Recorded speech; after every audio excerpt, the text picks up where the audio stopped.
Reading with Joan, the place for all the fun. Creative kids, come join us, come. Reading with Joan, Hello everyone, welcome to Reading with Joan. Let's look at some black history and about a famous black scientist who changed the world. His name is Francis Williams. Let's start reading. Francis Williams was born in 1702 to John and Dorothy Williams, a free black couple living in Jamaica.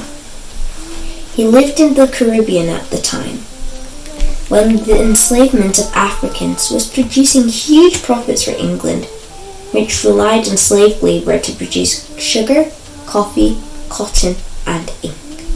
Wow, so they traded humans like us for things like coffee and sugar? Wow.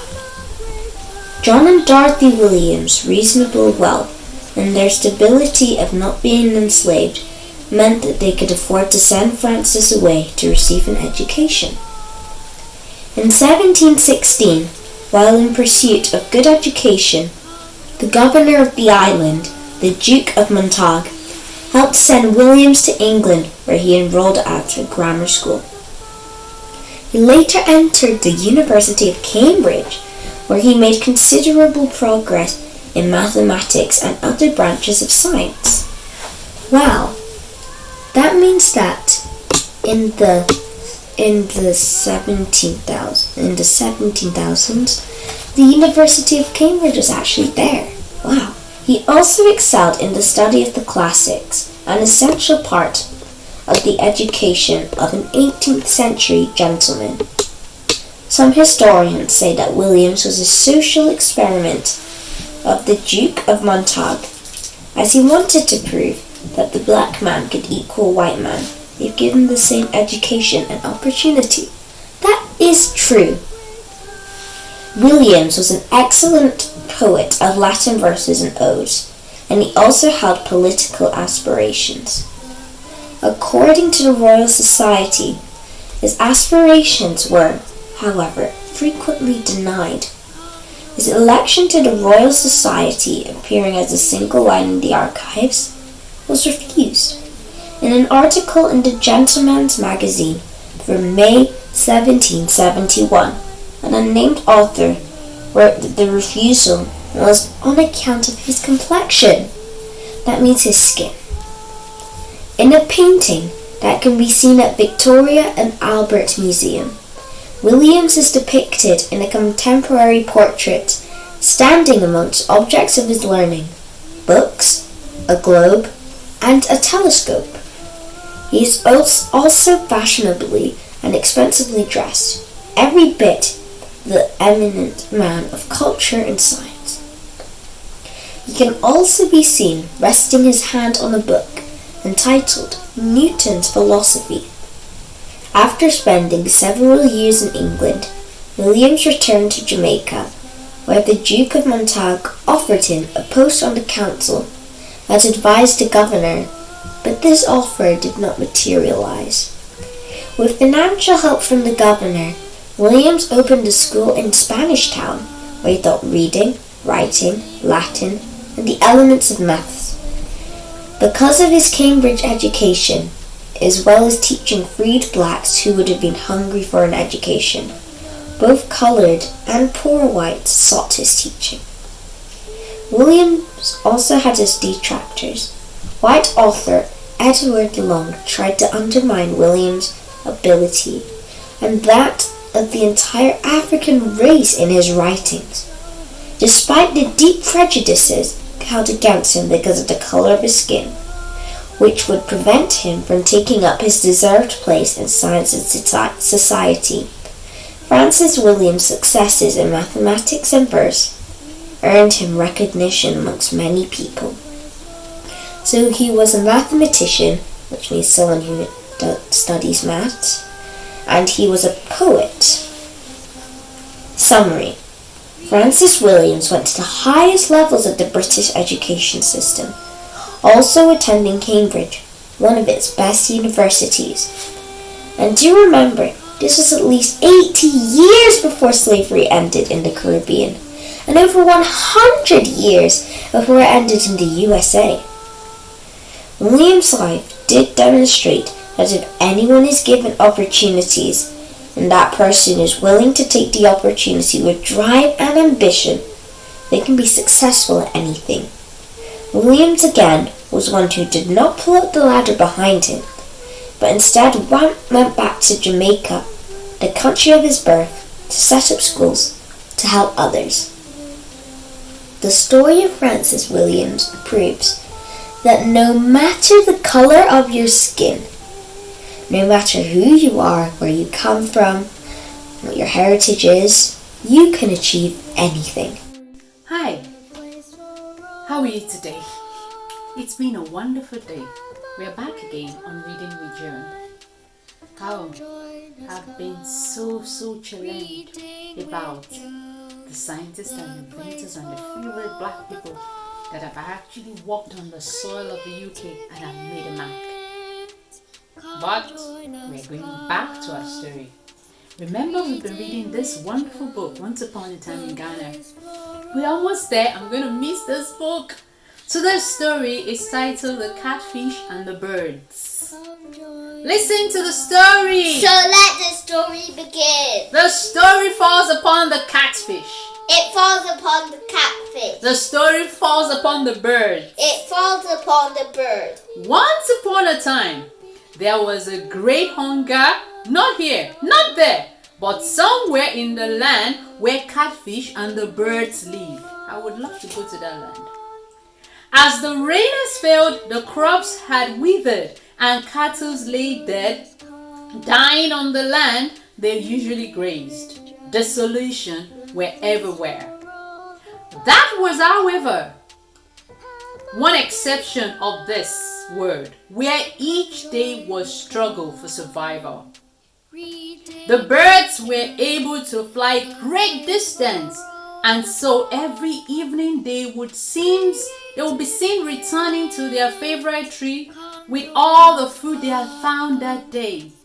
Now, this tree overhung a pool, which was a home to the catfish, who was having great problem finding enough to eat.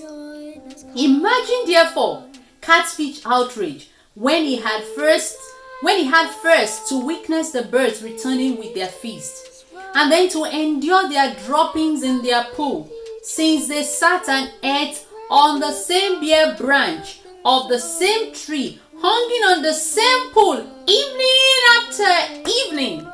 Oh, shame.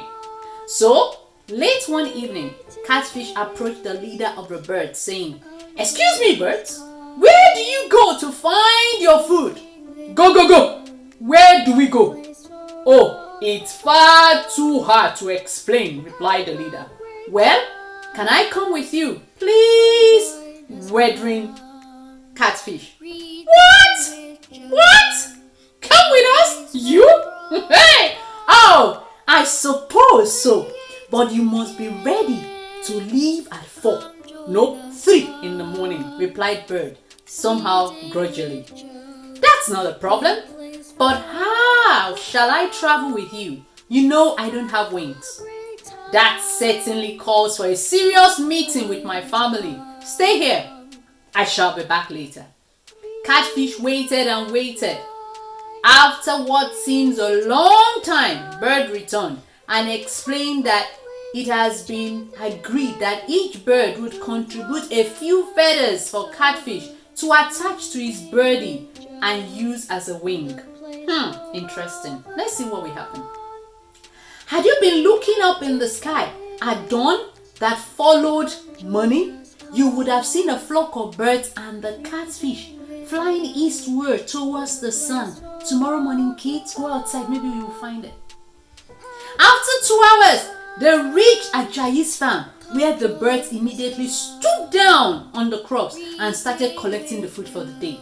Catfish, unable to control his greed, after weeks of starvation, became very quarrelsome and tried to lay claim to all the crops.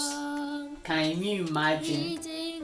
They just helped him out, and he's greedy.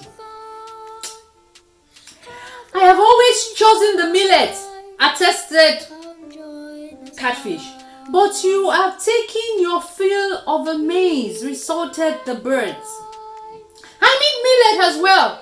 I haven't eaten for weeks. It wasn't long before the birds decided to leave the catfish and go to search on another farm. Such ingratitude from the catfish was not to be tolerated. We have enough of your attitude.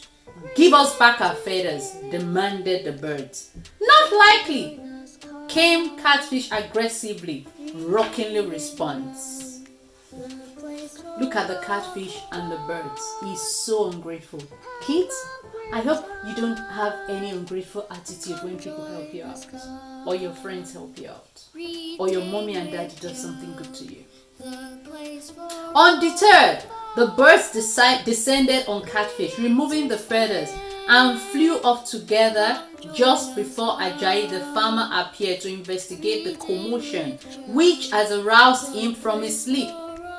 Finding Catfish among the scrub, Ajayi became angry and determined to catch and punish this intruder.